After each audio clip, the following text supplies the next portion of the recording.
mu nyuma turabonye ko Dushi Entertainment ari yigenga, mu nyuma turabonye Spox agasave the date ku mastati abantu ati agomba gire mariage bizi gute muri usanga, ariko mu nyuma tubona mariage ntiyabaye, abantu baribaza ati byahereye hehe, ariko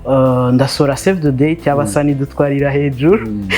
Ego ni kosa nakoze, ariko mu nyuma ndagereranya je sanzwe ntakunda gutwagwa n'agakuko. Muri no misi bireze cyane aho usanga la majorité y'ama mariage uzobona hazoba harimo igori, ariko vraiment je harageze igihe nshira ku munzani urumva ko nari fisi imanza zibiri, hari urubanza rwa mariage, hari n'urubanza rwo kwitegurira ikibondo. Umwana arabonetse nyuma y'ukwezi. Spox twumvise amakuru ngo byanse mu mutwe ngo ntakomeye neza mu mutwe ngo yasaze, namakuru yeka araca kuri social media. Abana koko byari bimeze gute bwaze canke muri rusange? Vraiment navyisanzemwe na je ntavyo narinzi ko kugwara bibaho, burya twese tugendana turagwaye ariko dutandukanye dogre zo kugwara. Inyuma gato yo nkubagura bakanankubita nkameneka umutwe ngira murabibona. Au fait nara hari le 9 mars aho nashoboye kugira ico kibazo, ndagenda ariko ndivuza muri Kira, ariko nari nababaye cyane mu mutwe, aho no muri Kira bashoboye kunyandikira scanner general. Hama rero ndiko ndavuga kugira dufashanye n'abari ko barakurikirana bumve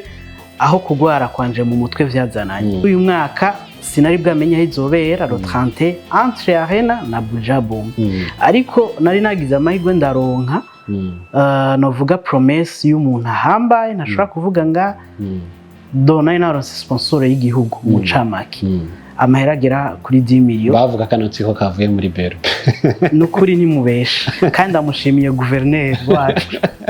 ntavugwa mu izina. Ego yarashoye ko mu mubonano arambwira ati genda utegure turi kumwe nawe, ashoye kuwashika ngaho kandi abahashitse ni bakevre. Ayo mahera 2 million ntayo nashikije, ariko byarashoboye gushika banyagiriza 2 million wisa. Hama ni ibintu nakoreye ahantu hatandukanye. Zanzi naragenda ariko habera ivya Kigingi nkasororera les dames, donc table yari 100,000. Arena naragiye barabonye abahaciye bakakeri ba Edwige Mbonima Bariane, barazi ko uwo twahura na mu 40,000 cash.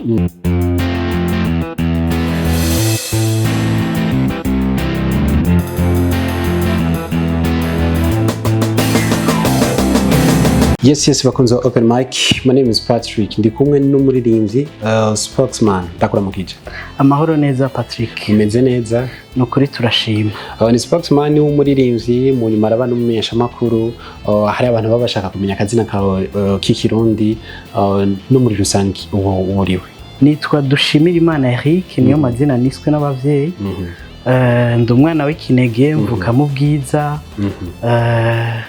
Nakuze nkunda umuziki ahambere, ariko narakunda football,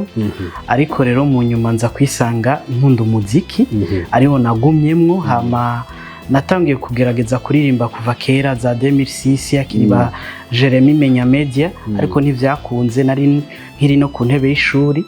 Bica biza gufata muri 2013 aho nsoreye indirimbo Ndatemutse. Nari mu wanyuma nagomba mpeze ishuri kuri de la Plaine.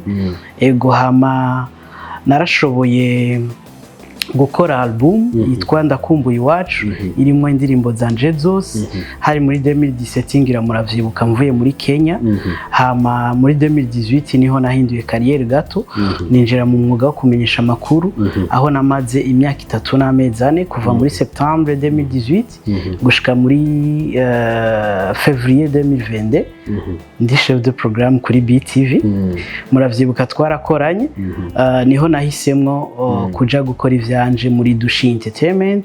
Ndamaze imyaka 2 irenga ngerageza, nkaba rero ndi umujene entrepreneur, nkora ama marketing y'amashiramwe mwamwe, nkategura ibiteramo n'ibindi bitandukanye mura mubibona. Meze neza cyane. Mu nyuma turabonye ko Dushi Entertainment ari yigenga, mu nyuma turabonye Spox agasave the date ku mastati, abantu ati agomba gire mariage bizi gute muri usanga, ariko mu nyuma tubona mariage ntiyabaye, abantu baribaza ati byahereye hehe. Ego hari mu mwaka uheze vyarashitse ku mukunzi twakundana arambwira ko yibungenze afise inda yanje hama nca mbona ko kugira ntere iteka umuryango nanje ndagitere ndi mu bana by the way bavutse muri ubwo buryo nari hakanywe na papa ariko je ndashima ko ntashoboye kwihakana umwana hama kandi nari nashatse ntere iteka umuryango ariko ndasora save the date y'abasani dutwarira hejuru ego ni kosa nakoze ariko mu nyuma ndagereranya je sanzwe ntakunda gutwagwa n'agakuku muri no misi bireze cyane aho usanga la majorité y'ama mariage uzobona hazoba harimo igori ariko vraiment je harageze igihe nshira ku munzani urumva ko nari fise imanza zibiri hari urubanza rwa mariage hari n'urubanza rwo kwitegurira ikibondo ndashira ku munzani ndavuga ati amakosa nakoze narayakoze kugira ama save the date nukuri bazombabarira ariko reka nitegurire urubanza rukomeye rw'umwana mariage izoba no mu nyuma hama rero vyarashitse nukuri na jewe byarashize mu bihe bitoroshe ntiyari ingingo yoroshe gufasha kandi byarababaje uwo twavyumva kumwe na belle famille ngereyeho akaryo ko kuyisaba ikigongo ariko byaragenze neza twararonse ikibondo kandi n'umugisha ubu akwije amezi 5 ifura yanje umwana arabonetse inyuma y'ukwezi Spox twumvise amakuru ngo byanse mu mutwe ngo ntakomeye neza mu mutwe ngo yasaze namakuru yeka araca kuri social media abana koko byari bimeze gute bwaze canke muri rusange vraiment navyisanzemwe na je ntavyo narinzi ko kugwara bibaho burya twese tugendana turagwaye ariko dutandukanye dogre zo kugwara urumva jewe umwaka nawe utanguye neza natanguye ndonka ikibondo natanguye ndonka ama sponsor ntari bwaronke mu myaka yahera turakorana neza no kubwira ko nakoze evenement zibiri gusa le 11 février kuri Buja Boom yo top 7 na le 14 février kuri New Force Bar ya Saint Valentin special Saint Valentin rero ariko novuga ati harabaye ibibazo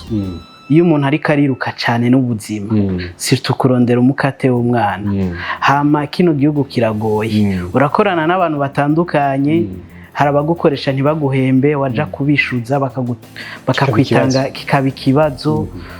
jewe hariho nanje nk'umuntu ndagira ishavu hama je naragiraniye ikibazo na ahantu hitwa kuri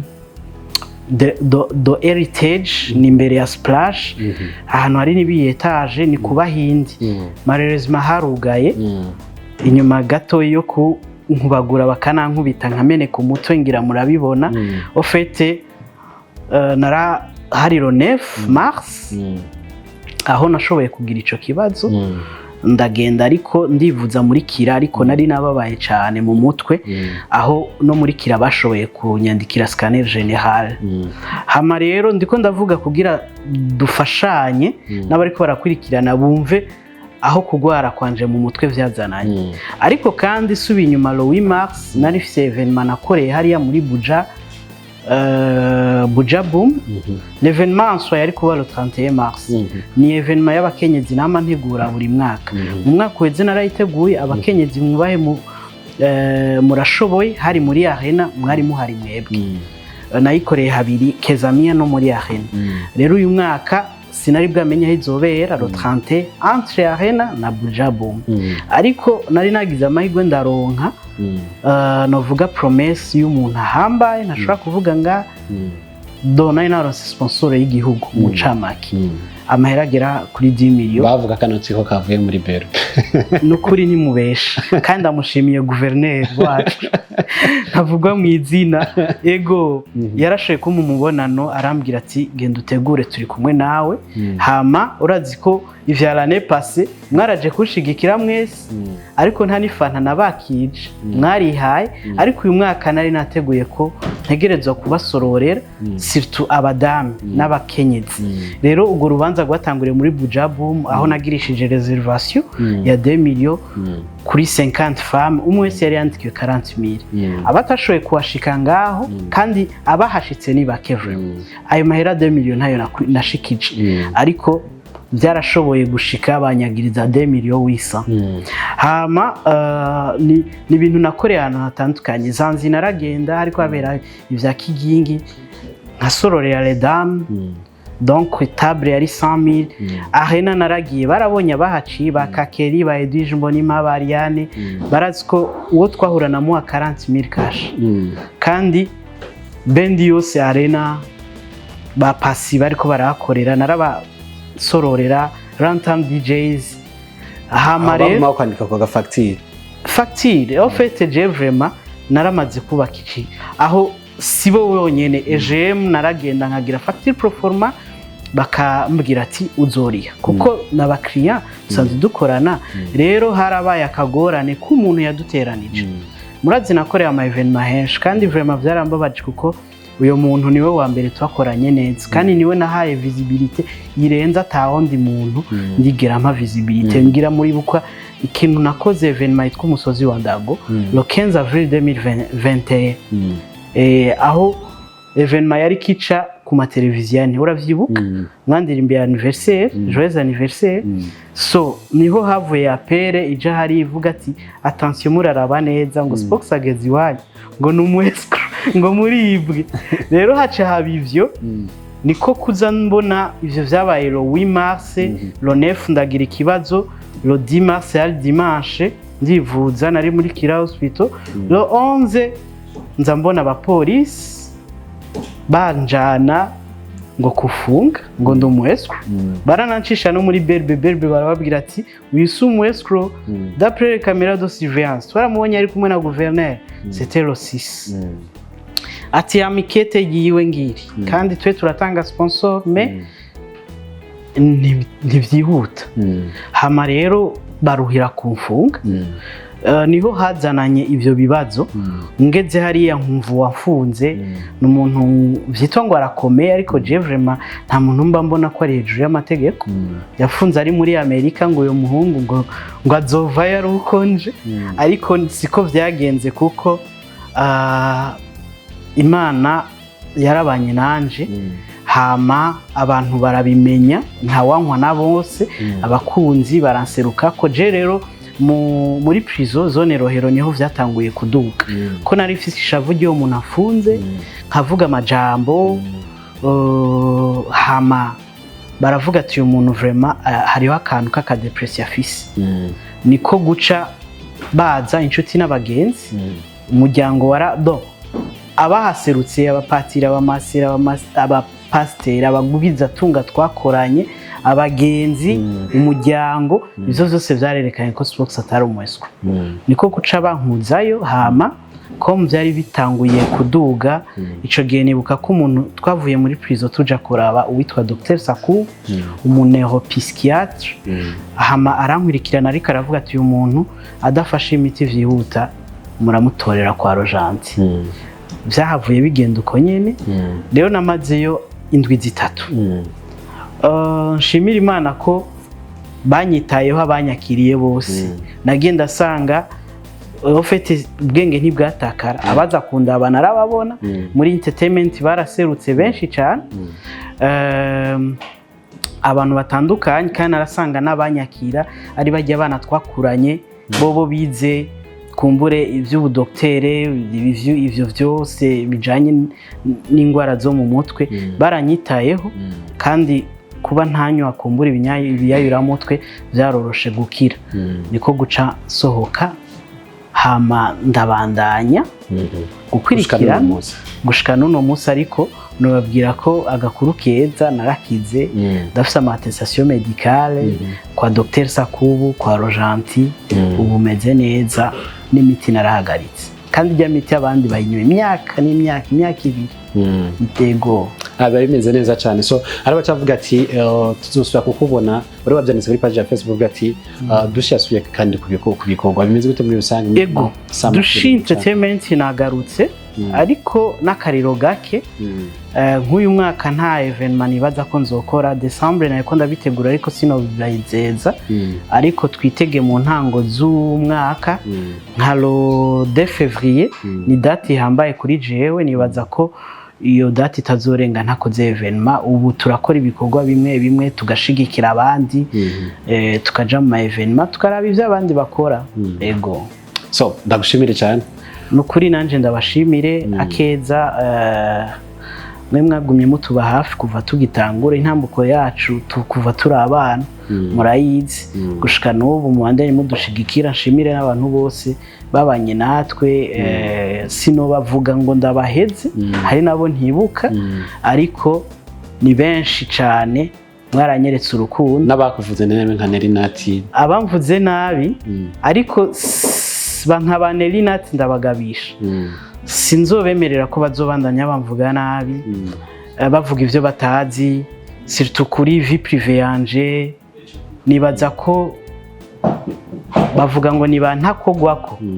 nukuri narabimubwiye Neri naramwandikiye ndamurungikira audio ntaranyishura ariko nukuri ntazobisubire. Ego kuko arabizi nk'ubu no babwira niyo muntu wa mbere nahaye kiraka Louis Mars niyo muntu wa mbere yari kuri Bujabu ngira inkoko yariye nibiki ama avance namuhaye namwikuriye muhira ariko akaca atanga amakuru atari vraiment. Nibaza ko atari vyiza ntibaze baracafuza izina ry'umuntu aya mazina kuyubaka biratugora pati vraiment. Nibaza ko rero ntawe hejuru y'amategeko jewe ndiko ndiyumvira kandi benshi narabababariye ndashima Imana. Reka nk'ubu ntemwanye umugabo agendana amadeni jewe mfite ideni fiso Lolilo twaragiraniye ikibazo uyo munsi kubera ko hari ivyo namwemereye ntashoboye gukora turajana no mu mazone ariko ngitora ubwenge